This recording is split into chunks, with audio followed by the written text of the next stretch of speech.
നമസ്കാരം. ഇന്ന് നമ്മൾ ഡിസ്കസ് ചെയ്യുന്ന portion what is partition function. Statistical മെക്കാനിക്സിൽ വളരെയധികം ഇമ്പോർട്ടൻ്റ് ആയൊരു ക്വാണ്ടിറ്റിയാണ് partition function. It tells us how particles are distributed among different energy levels. Definition നോക്കുകയാണെങ്കിൽ the partition function is the sum of the Boltzmann factors of all possible energy states in a system.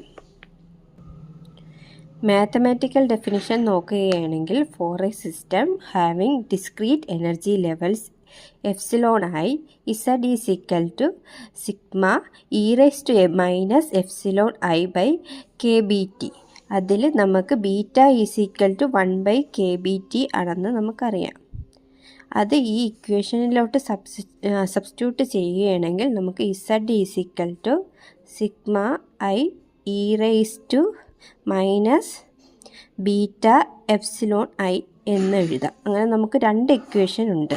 അതിൽ Z എന്ന് പറയുന്ന partition function, epsilon I energy of the ith state, K B is Boltzmann constant, T is absolute temperature in kelvin. ഇനി common ആയിട്ട് വരുന്ന doubt എന്ന് പറഞ്ഞാൽ ഈ exponential term എന്തുകൊണ്ടാണ് നെഗറ്റീവ് വരുന്നത്? അതിൻ്റെ റീസൺ എന്ന് പറഞ്ഞാൽ the probability of occupying and energy level decreases as energy increases. Since ഈ ടേമിൽ എനർജി കൂടുന്തോറും ഈ ക്വാണ്ടിറ്റി ഡിക്രീസ് ചെയ്യും. ഈ റൈസ് ടു ഈ ടേം ഡിക്രീസ് ചെയ്യും. എപ്സിലോൺ ഐയുടെ വാല്യൂ ഇൻക്രീസ് ചെയ്യുന്തോറും ഈ ക്വാണ്ടിറ്റിയുടെ വാല്യൂ ഡിക്രീസ് ചെയ്യും. അപ്പോൾ low energy states are more populated and high energy states are less populated. Physical meaning of partition function നോക്കുകയാണെങ്കിൽ ഒരു നിശ്ചിത ടെമ്പറേച്ചറിൽ എത്രത്തോളം എനർജറ്റിക്കലി അസസബിൾ എനർജി സ്റ്റേറ്റ്സ് ഉണ്ടെന്ന് മെഷർ ചെയ്യാനാണ് പാർട്ടീഷൻ ഫംഗ്ഷൻ ഉപയോഗിക്കുന്നത്. ലാർജ് വാല്യൂ ഓഫ് ഇസഡ് ആണെങ്കിൽ മെനി അസസബിൾ എനർജി സ്റ്റേറ്റ്സ് ഉണ്ടാകും. സ്മാൾ വാല്യൂ ഓഫ് ഇസഡ് ആണെങ്കിൽ ഫ്യൂ അസസബിൾ സ്റ്റേറ്റ്സ് ആണ്.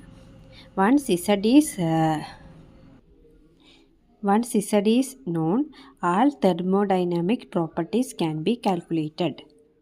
പാർട്ടീഷൻ ഫംഗ്ഷൻ്റെ ഇമ്പോർട്ടൻസ് എന്ന് പറഞ്ഞാൽ ഒരുവിധമുള്ള തെർമോഡൈനാമിക്സ് പ്രോപ്പർട്ടീസ് ആയ internal energy, enthalpy, entropy, heat capacity മുതലായവയെല്ലാം ഈ ഇസഡിൻ്റെ വാല്യൂ ഉണ്ടെങ്കിൽ നമുക്ക് കാൽക്കുലേറ്റ് ചെയ്യാൻ പറ്റും. ഇതാണ് പാർട്ടീഷൻ ഫംഗ്ഷൻ്റെ importance. Partition function Maxwell Boltzmann distribution ആയിട്ടുള്ള റിലേഷൻ നോക്കുകയാണെങ്കിൽ according to Maxwell Boltzmann distribution law NI is equal to GI by E raise to alpha plus beta epsilon I. അതിൽ NI എന്ന് പറഞ്ഞാൽ number of particles in the ith energy state, GI is the degeneracy.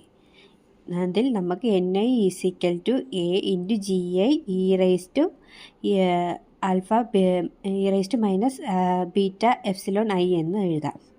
അതിൽ ഈ 1/e raise to ആൽഫേനെയാണ് നമ്മൾ ഈ A ആയിട്ട് എഴുതുന്നത്. അതൊരു കോൺസ്റ്റൻ്റ് ആണ്. അപ്പോൾ ടോട്ടൽ നമ്പർ ഓഫ് പാർട്ടിക്കിൾസ് എന്ന് പറയുന്ന സിഗ്മ NI ആണ്. അതെന്നപ്പോൾ നമുക്ക് ഇങ്ങനെ കിട്ടുന്നതാണ്. അതിൽ A കോൺസ്റ്റൻ്റ് ആയതുകൊണ്ടാണ് നമ്മൾ പുറത്തെടുത്തേക്കുന്നത്. എന്നിട്ട് ഈ സമ്മേഷനിലുള്ള sigma I is equal to GI E raise to minus beta epsilon I. ഈ ടൈമിനെയാണ് നമുക്ക് പാർട്ടീഷൻ ഫംഗ്ഷൻ എന്ന് പറയാൻ പറ്റുന്നത്. നേരത്തെ പറഞ്ഞതാണ് using Z we can find the distribution of particles in various stages in the system. Again Z for a molecule, Z partition function എന്ന് പറഞ്ഞാൽ നമുക്ക് 3 ക്വാണ്ടിറ്റീസിൻ്റെ മൾട്ടിപ്ലൈ ചെയ്ത് കിട്ടുന്നതായിട്ട് പറയാം. Z is equal to ZT into ZR into ZB. അതിൽ ZT എന്ന് പറഞ്ഞാൽ ട്രാൻസ്ലേഷണൽ പാർട്ടീഷൻ ഫംഗ്ഷൻ, ZR എന്ന് പറഞ്ഞാൽ റൊട്ടേഷണൽ പാർട്ടീഷൻ ഫംഗ്ഷൻ, ZV എന്ന് പറയുന്ന വൈബ്രേഷണൽ പാർട്ടീഷൻ ഫംഗ്ഷൻ.